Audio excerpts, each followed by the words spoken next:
The air in Grandma Rose's living room was thick with unspoken tension, heavier and more suffocating than the comforting scent of her famous apple pie that usually permeated every corner of the house, a fragrance that typically evoked warmth and nostalgia. Every Sunday we gathered, a sacred ritual of forced smiles, polite inquiries about mundane lives, and carefully curated anecdotes designed to maintain a fragile facade of familial harmony. But today felt profoundly different, charged with an ominous, almost palpable energy that vibrated beneath the surface of polite conversation, a low hum of impending conflict. My brother, Michael, sat directly across from me on the worn velvet couch, his posture unnervingly rigid, a predator poised to strike, his gaze fixed on me with an unsettling intensity. His eyes, usually so full of mischievous glint or playful sarcasm when he was charming the room, now held a cold, calculating intensity that sent a visceral shiver down my spine, a premonition of impending disaster. He had called this emergency, family meeting, a phrase that alone was enough to trigger a cascade of dread within me, twisting my stomach into a tight, painful knot, a familiar sensation whenever Michael orchestrated a gathering. I was Isabella Rossi, the quiet one, the peacemaker, the one who always tried to mend the frayed edges of our complicated family tapestry, to smooth over the inevitable conflicts that arose from our disparate personalities and Michael's constant need for control. But peace was a fragile, elusive thing in our volatile family, especially when Michael, with his inherent penchant for drama, his manipulative tendencies, and his insatiable need for control, was involved, always seeking to dominate and expose. He cleared his throat, a theatrical gesture that instantly drew all eyes to him, silencing the nervous chatter that had permeated the room moments before. My parents, sitting stiffly on the antique armchairs, exchanged a worried glance, their faces etched with concern. Aunt Carol fiddled nervously with her pearl necklace, her usual boisterous laughter conspicuously absent, replaced by a strained silence. Even little Leo, my youngest cousin, seemed to sense the profound shift in atmosphere, clutching his worn teddy bear tighter, his innocent eyes wide with apprehension. "I have something profoundly important to say," Michael announced, his voice dripping with a false solemnity that grated on my nerves, a performance designed to maximize impact, to ensure every syllable landed with calculated precision, a master of psychological warfare. My heart hammered against my ribs, a frantic drumbeat against the sudden, suffocating silence, so loud I was sure everyone in the room could hear its frantic rhythm, a testament to my rising panic. I knew this tone. This was the unmistakable prelude to an explosion, a carefully orchestrated detonation of chaos, a bomb he was about to drop right into the heart of our family, shattering its delicate peace. He looked directly at me, his gaze piercing, a cruel, knowing smirk playing subtly on his lips, a silent challenge, a promise of impending ruin, of a life irrevocably altered. "I'm going to tell everyone," he said, his words a venomous whisper that somehow cut through the room's oppressive stillness, reaching only my ears, yet feeling like a shout, a deafening roar inside my head, echoing the terror that seized me.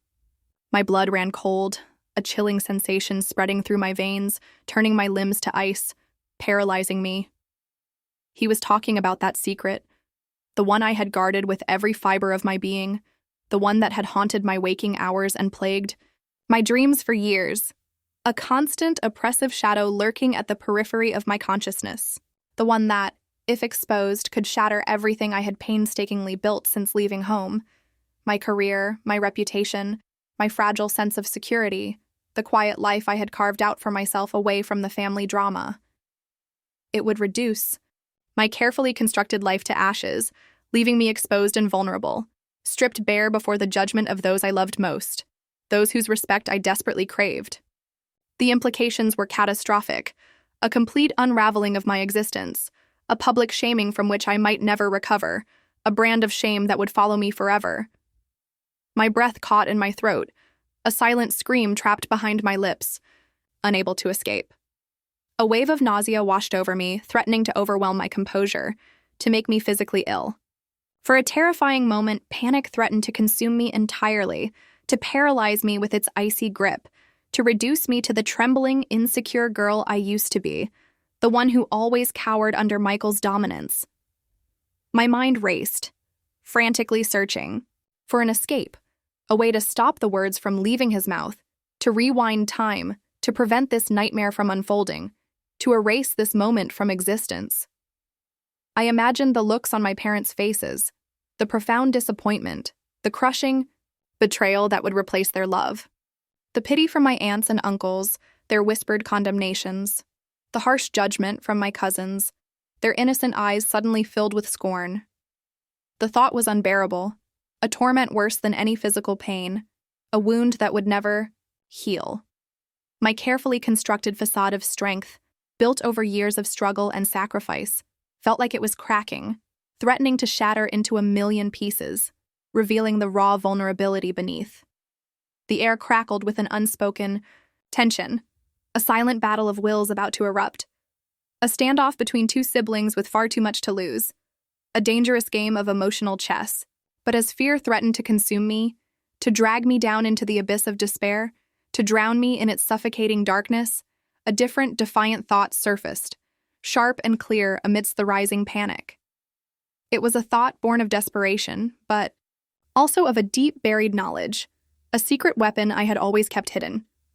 Michael had secrets too, darker ones, secrets that lay buried deep beneath his polished facade, beneath the veneer of his carefully cultivated charm and outward success. Secrets he believed were safe, hidden from the world, locked away in the deepest recesses of his past, guarded by his own arrogance. Secrets I knew. And in his self-righteous fury, in his desperate attempt to control the narrative, to wield his power over me, to destroy my life, he had forgotten that crucial detail. He had forgotten the power I held, the leverage I possessed, the ace up my sleeve, waiting for the opportune moment to be played. He had forgotten that I knew, and that forgotten secret, that buried truth, was about to become his undoing, a boomerang of his own making. The realization hit me with the force of a physical blow, not of pain, but of sudden, exhilarating clarity, a surge of adrenaline. The tables were about to turn. The hunter was about to become the hunted, and I, the supposed victim, the one he intended to expose, was about to become the one holding the cards, dictating the terms of surrender. The silence in the room stretched, taut and agonizing, waiting for the next move in this dangerous, high-stakes game. My gaze met his, and for the first time I saw a flicker of uncertainty in his eyes, a momentary crack in his confident exterior. He didn't know what was coming. The secret Michael threatened to expose was my past, a period of my life I had meticulously buried, brick by painful brick, beneath layers of hard work and carefully constructed normalcy. It wasn't a crime, not in the legal sense, but it was a profound failure, a public humiliation that had nearly broken me. Years ago, after a series of devastating personal setbacks, a failed business venture that left me bankrupt, a broken engagement that shattered my trust, and the sudden, unexpected death of my closest friend, I had spiraled. I lost my way, retreating from the world, from my family, from everything that reminded me of my pain. I ended up living in a small, isolated cabin in the Appalachian Mountains, far from any semblance of civilization, surviving on odd jobs and the kindness of strangers, trying to outrun my grief and my shame. I cut off contact with everyone, convinced I was a burden, a disappointment. My family, especially Michael, had tried to reach me, but I had pushed them away, believing I needed to face my demons alone. It was a dark, desperate time, a period of profound vulnerability and self-doubt. I was lost, truly lost, and for a while, I didn't care if I was ever found. Michael, ever the opportunist, had stumbled upon my retreat during one of his adventure trips a year into my self-imposed exile. He found me at my lowest, unkempt, withdrawn, barely recognizable. Instead of offering genuine help or understanding, he saw an opportunity. He took photos, recorded conversations, meticulously documenting my despair. He promised he wouldn't tell anyone, that he would keep my secret safe, but the price was my unwavering loyalty, my absolute subservience to his whims. From that day forward, he held it over my head, a constant threat, a leash he could tug whenever. He needed something from me, a favor, a silence, a public endorsement of his latest dubious scheme. He used it to manipulate me into supporting his political ambitions, into vouching for his character when he ran for local office, into lending him money I couldn't afford to lose. Every time I tried to assert myself, to reclaim a sliver of my independence, he would just smile that chilling smile and whisper, "Remember the cabin, Isabella? Remember how fragile you were?" And I would back down, terrified of the shame, terrified of my parents' disappointment, terrified of losing the fragile peace I had finally found. But Michael's secret was far more insidious, a betrayal that cut to the very core of our family's foundation. It involved our father, a man Michael had always idolized, a man who had built a successful construction business from the ground up, a pillar of our community. For years, Michael had worked alongside our father, groomed to take over the family business. He was the golden boy, the heir apparent, the one who could do no wrong in our father's eyes.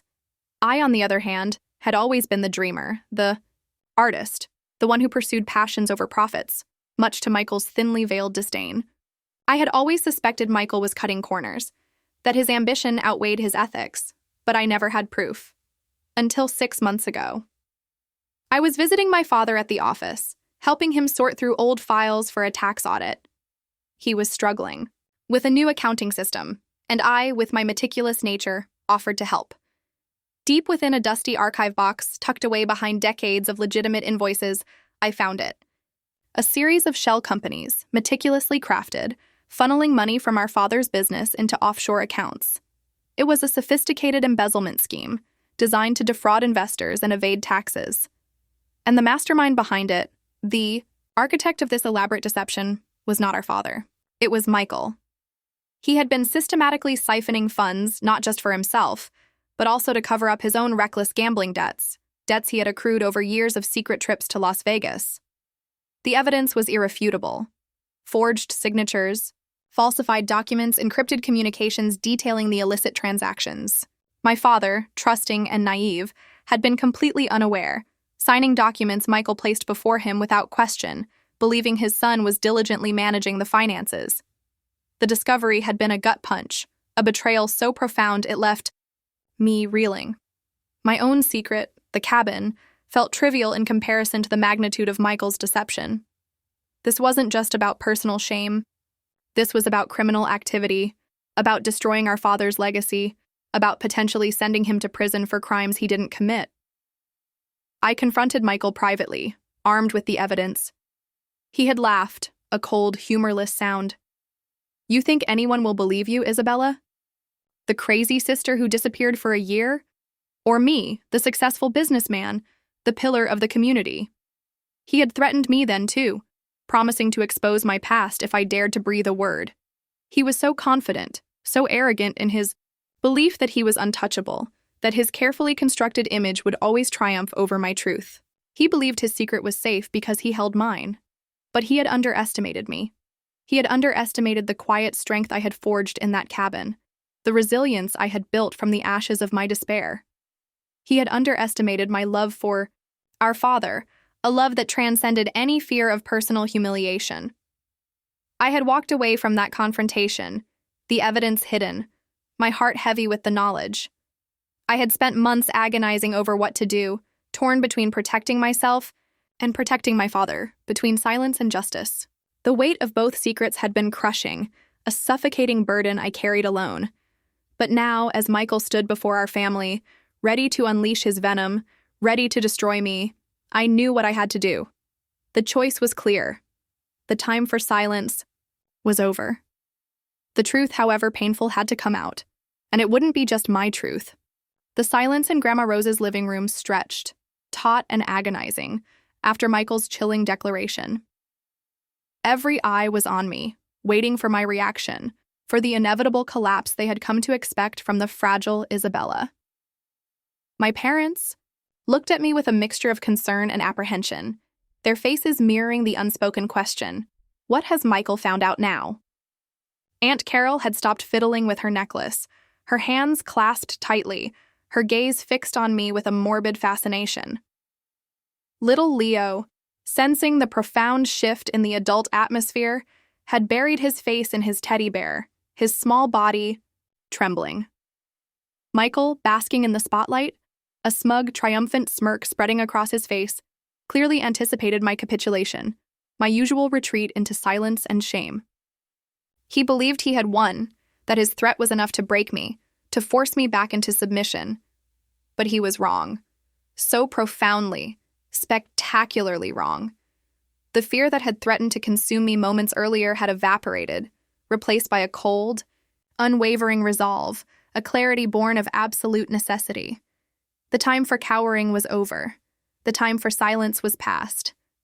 I took a deep, steadying breath, letting the air fill my lungs, grounding myself in the present moment. My gaze met Michael's, and for the first time, I didn't flinch. Instead, I held his stare, my eyes reflecting a newfound strength, a quiet defiance that seemed to unsettle him. His smirk faltered, a flicker of uncertainty crossing his features. He wasn't used to seeing me like this. "Tell everyone what, Michael?" I asked, my voice calm, clear, and surprisingly steady, cutting through the thick tension like a sharp knife. The question hung in the air, a challenge he hadn't anticipated. He blinked, momentarily thrown off balance. "Tell everyone about your little sabbatical in the mountains, Isabella," he sneered, regaining his composure, his voice dripping with condescension, clearly trying to regain control of the narrative. "About how you ran away from your responsibilities, how you lived like a hermit, how you nearly lost your mind, about how you were a complete and utter failure, a disgrace to this family name. I have pictures, Isabella, proof of your pathetic breakdown." He reached into his jacket pocket, pulling out a small worn envelope, waving it like a flag of victory. A collective gasp went through the room. My mother gasped audibly, her hand flying to her mouth. My father's face turned ashen, his eyes wide with shock and disappointment. The shame, the humiliation, threatened to overwhelm me again, but I pushed it down deep down where it couldn't touch me. This was his game, but I was about to change the rules. "Yes, Michael," I said, my voice rising slightly, carrying through the room, ensuring everyone heard every word. Tell them how I hit rock bottom. Tell them how I lost everything. Tell them how I ran away because I was broken, because I couldn't face the world, because I was consumed by grief and shame. Tell them how I had to rebuild myself, piece by painful piece, far away from everyone, to find my own strength." I paused, letting my words sink in, letting the raw honesty of my confession hang in the air. Tell them all of it, because that's my truth. And I'm not ashamed of it anymore. Michael's eyes widened, his smug expression replaced by genuine shock. He hadn't expected this. He had expected tears, pleas, capitulation. He had expected me to crumble. But I wasn't crumbling. I was standing tall, reclaiming my narrative. "But while you're telling them my truth, Michael," I continued, my voice now laced with a steely edge, a quiet menace that made him visibly recoil, "why don't we also tell them your truth?" I reached into my own purse, pulling out a thick, sealed envelope. It wasn't worn like his. It was crisp, official-looking, filled with documents that would expose his carefully constructed lies. "Why don't we tell them about the shell companies, Michael? The offshore accounts? The systematic embezzlement of funds from Dad's business? The years you spent defrauding investors and evading taxes, all to cover up your reckless gambling debts?" The KO room erupted. My father, who had been listening in stunned silence, shot to his feet, his face a mask of disbelief and fury. "Michael! Is this true?" he roared, his voice shaking with a betrayal so profound it echoed through the room. Michael's face went from ashen to crimson, then to a sickly green. He stammered, trying to form words, but none came. He looked at me, his eyes wide with terror, realizing the depth of my knowledge, the extent of his miscalculation. You wouldn't," he whispered, his voice barely audible, a desperate plea. "Oh, but I would, Michael," I replied, my voice cold and unwavering. "You see, you forgot that I knew. You forgot that while you were busy documenting my pain, I was busy uncovering your crimes. You forgot that my love for Dad, my loyalty to this family runs deeper than any fear of personal humiliation." I held up the envelope, its contents a silent, damning testament to his deception. I have all the proof, Michael. Every forged signature, every falsified document, every encrypted communication detailing your illicit transactions, enough to send you to prison for a very long time. Enough to destroy everything you've ever built. The room was a cacophony of gasps, shouts, and accusations. My mother was sobbing, her face buried in my father's shoulder. Aunt Carol looked like she was about to faint. Michael, cornered and exposed, finally broke. He lunged at me, a desperate, animalistic cry escaping his lips, but my father, despite his shock, was quicker. He stepped between us, grabbing Michael, holding him back. "You will not touch your sister," he bellowed, his voice filled with a righteous anger I had rarely seen. "You will explain yourself, Michael, now!" Michael, defeated, slumped back onto the couch, his bravado completely shattered. The envelope with my proof of breakdown slipped from his trembling fingers, falling harmlessly to the floor.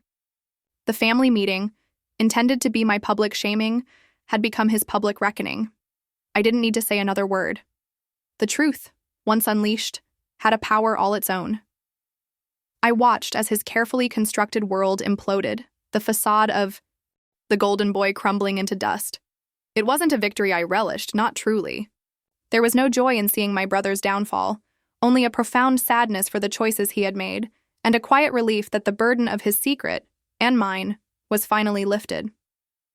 I had protected my father, and in doing so, I had finally freed myself.